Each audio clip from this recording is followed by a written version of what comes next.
একটি স্কুলের ছাত্রছাত্রীর অনুপাত ৩০৭। স্কুলের মোট ছাত্রছাত্রীর সংখ্যা ১৫০ জন হলে ছাত্র সংখ্যা কত?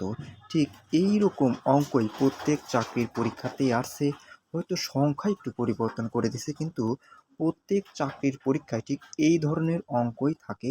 এবং এই ধরনের অঙ্ক যদি আপনারা শেখেন বা বোঝেন, যদি পারেন, তাহলে প্রত্যেক চাকরি পরীক্ষাতে আপনারা অঙ্কতে উত্তীর্ণ হবেন ইনশাল্লাহ। তো আমরা এই অঙ্কটা এখন করব। তাহলে আমাদের প্রথমে বের করতে হবে অনুপাতের যোগফল। তাহলে অনুপাত লিখি, অনুপাতের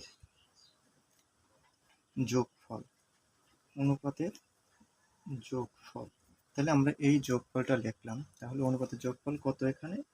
তাহলে এই 3 যোগ 7, 3 যোগ 7 ইকুয়াল টু 10। তাহলে আমরা অনুপাতের যোগফল কত পেলাম? 10 পেলাম।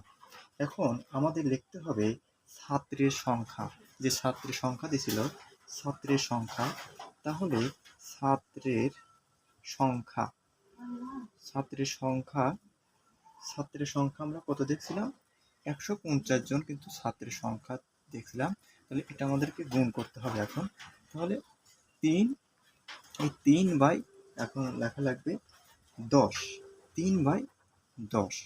তাহলে এই 10, এই 10 আর হলো 150, তাহলে যদি ভাঙি তাহলে আসে 15।